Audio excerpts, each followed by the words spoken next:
ሄዶ ሲመጣ እጣን ይዞ ነው የሚመጣው። ሽታው ጠረኑ ሁላ መዓዛው ሁላ ይታወቃል።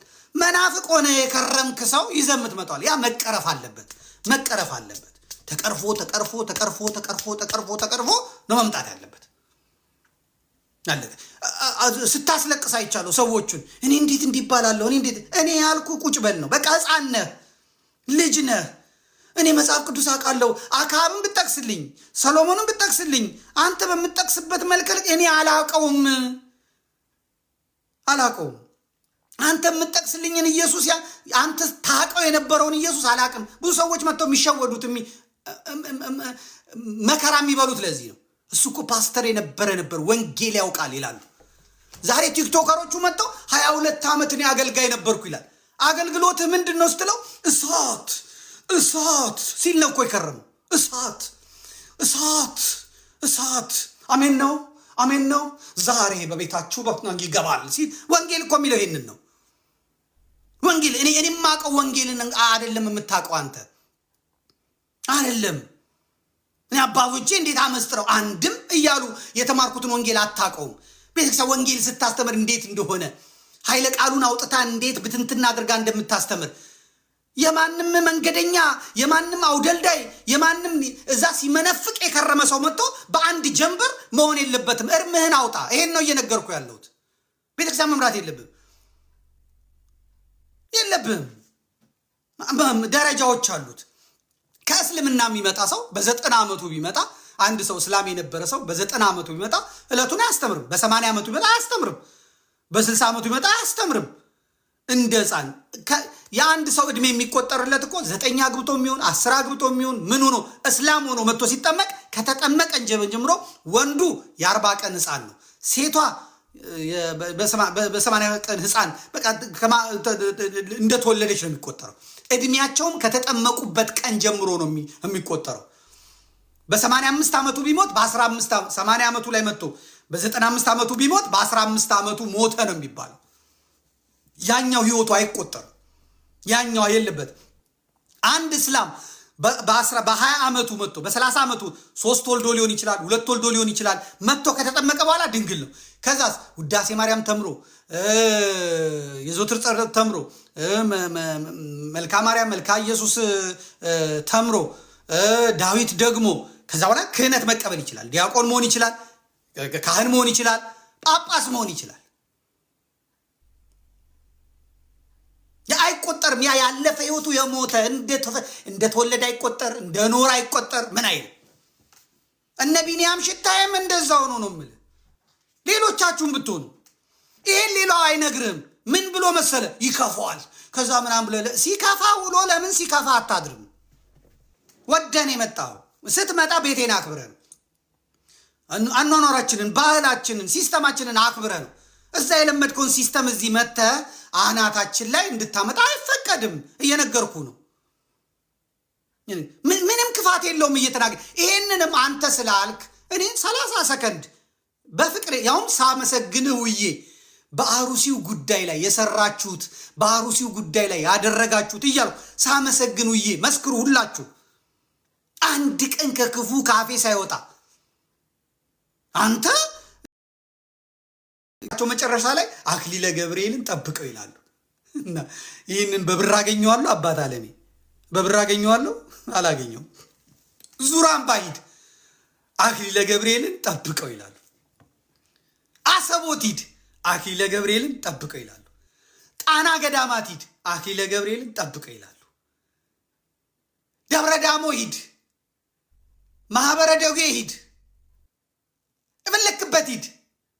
የኔ ጥቅሜ ያ ነው። አንዳንድ አባቶች ይፈሩታል። መነኮሳቱ አይናገሩትም ምናምን አድርጎ ለምንድነው የሚፈሩኝ?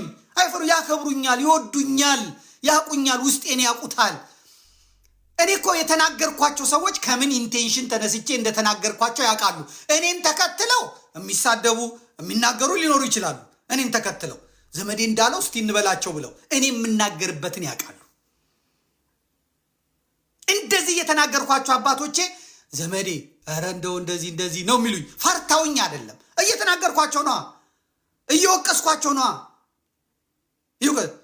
አሁን የተለመደው አጭበርባሪው ነው፣ አለስልሶ እንደዚህ ምናምን ብሎ ነው የሚለው። እኔ ተናግሬ ይወጣልኛል፣ አለቀ፣ ይሄዳል። ብፁዕ አቡነ ማርቆስ በህይወት ያሉ ሰዎች ናቸው። ለነበጋሻው ለነትዝታው ተደርበው እኔን ጠሩኝ። አባ ኃይለማርያም አሁን አርፈዋል። አቡነ አረጋዊ ሊቁ አልፈዋል። እኚህ ባለቅኔው እሳቸው ባሉበት አቡነ ማርቆስ ጠሩኝ። አቡነ ማርቆስ ጠሩኝ። ከዚህ በፊት ነግሬያቸዋለሁ። እና እኔ ሲሄድ ወይዘሮ አለሚቱ የምትባል የሻንቆ እናት ጓሮ አለች። ሄድኩኝና ዱቄት አለሽ አልኳት። አዎ ዱቄት አለ አለች። እሺ አልኩኝ። ዱቄቱን ተቀበልኳት፣ ሰጠችኝ። ዱቄቱን ነሰነስኩት፣ እዚህ ላይ ብትን ብትን ብትን ብትን አድርጌ ፎሮፎር አስመሰልኩት። ይህንን የሆነ ነገር አደረግኩት። ከዛ እዛ ነጠላ ጫማ አለኝ ሱቅ ውስጥ ያለ ስሰራ ሳድር ያንን ነጠላ ጫማ አደረግኩኝ። የተቀዳደደ ልብስ አለ እዛ ሱቅ ሳደርገው ማደርገውን ያንን ሱሪ ያደረግኩኝ። እንትን ቁሽሽ ያለ ጃኬት አደረግኩኝ። ሄድኩኝ። ብፁዕ አቡነ ማርቆስ ተቀምጠዋል ምናምን እንደዚህ ተቀምጠዋል። ስገባ አላዩኝም። አቡነ ማርቆስ እንደዚህ አይናገሩም ነበር። ብፁዕ አቡነ ማርቆስ አሁንም አሉ። ታች ያሉት ዘመዴ ዘመዴ ዘመዴ ምን ሆነ ነው ከስራ ላይ ነው እንደመጣሁ ምናምን ምናምን እያሉኝ። ደስታ የሚባል ልጅ አለ። አረ ዘመዴ ይህችን ውሃ ትንሽ አስነካት በእናትህ አይተኸዋል ግን ይላል። ቶባክን ስራ ላይ ነበርኩ ምናምን ብዬ ሄድኩኝ። ከዛ ገብቼ ተቀመጥኩኝ። የፊደል ሬስቶራንት ባለቤት የላከው እንትናል ምናምን እንግዲህ በኋላ ማለት ከዛ ብፁዕ አቡነ ማርቆስ አስገቡት እንጂ ምናምን ሲሉ እረሱ ነው ምናምን አሉ። አባ ኃይለማርያም ያኔ አልጳጳሱም። ከዛ ሊቁም አሉ። አንተ ነህ እንዴ አሉኛ። ለኩኝ፣ መዘኑኝ። አዎ አልኳቸው። እነዚህን የቤተክርስቲያን ልጆች የምታሳድደው አንተ ነህ? አዎ እኔ ነኝ አልኳቸው። ምን ስልጣን አለህና ነው? ምን እንትን አለህና ነው? ልጆቹ እንትን እንዳይሉ ምናምን አሉ። ዝም ቀጠቀጡኝ። አይገልጻችሁም፣ ገጠቀጡኝ።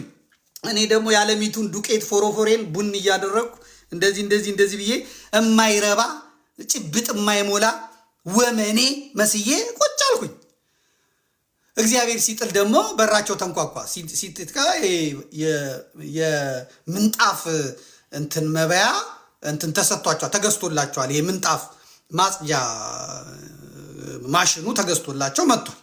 ከዛ ነገራቸው። የፊደል ሬስቶራንት ባለቤት እገሌ ነው ይሄንን የላከሎት እና እንትን ብሏል።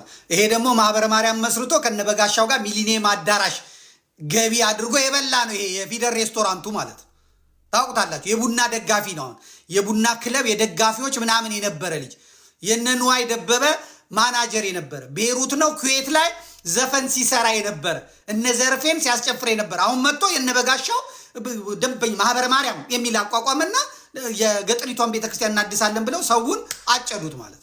ይህንን ሽፋን የሰጡት አቡነ ማርቆስ ናቸው። ከዛ ገባውና ከዛ ደግሞ ቴሌቪዥናቸውን የገዙላቸው እነሱ ናቸው። የቤታቸውን ፈርኒቸር ያሟሉላቸው እነሱ ናቸው። ጸጥ አልኩኝ። ከዛ ሊቁም ይሰማሉ። አባ ኃይለማርያም ኧረ አባታችን ምናምን ይሏቸዋል።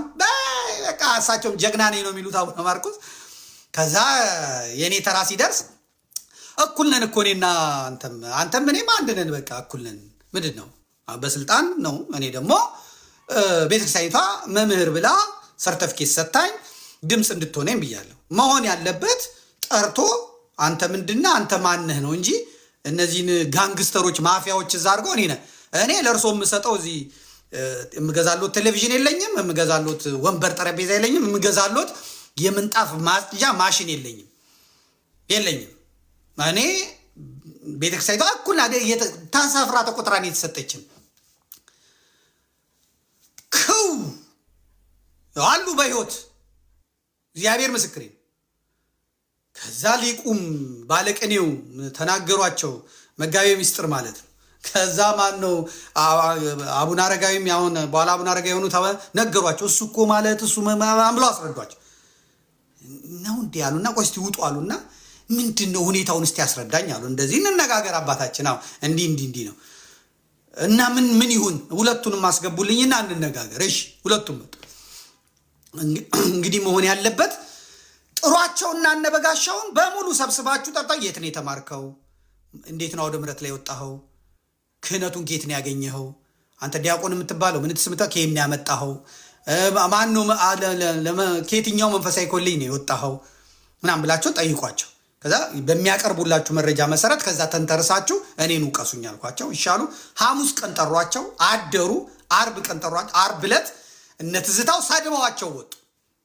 ሰድበዋቸው ማንም አይቆጣጠረንም አሉ። አቡነ ጳውሎስን ተማምነው፣ ወይዘሮ እጅጋየውን ተማምነው፣ ስብሃት ነጋን ተማምነው፣ ወያኔን ተማምነው ቤተክርስቲያን ምን ታመጣብናለች ብለው ለአቡነ ጳውሎስ ሐውልት በቁም አሰሩላቸው። ቦሌ መድኃኔዓለም ላይ አቆሙላቸው። አቡነ ጳውሎስ እነሱን የነካብኝ አለቀ ሞቼ ነው ቆሜ ያሉ። ቤተክርስቲያን ተረሳች። የግል ዝና የግል ስም መጣ።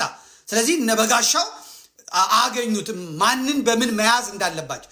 ከአቡነ ማርቆስ በላይ ያሉትን ሰዎች ፓትርያርኩ ናቸው አንቀው ያዟቸው። አለቀ። እኔን ሲከሱኝ ፓትርያርኩ ናቸው እንዲጽፉ የሚደረጉት በፓትርያርኩ ማህተም።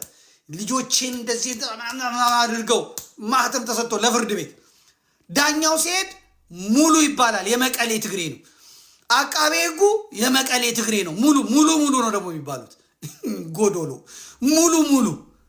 ከሳሾቼ የደቡብ ጴንጤዎች፣ ፓትርያርኩ አድዋ፣ እኔ ሐረርጌው ቆቱ ፍዳይም በላው መሀል ላይ ግን ግግም አሰቦቱ ስላሴ አንተ አለ እያልኩ ማለት ነው። አብርሃሙ ስላሴ እንዲህ ነው ቤተክርስቲያኒቷን ያቆየ ነው። ቤተክርስቲያኒቷ በተሳትፎ የቆየ ነው። እኛ በዚህ መልኩ ነው እንጂ እዚህ መተው ኦንላይን ላይ ተጥደ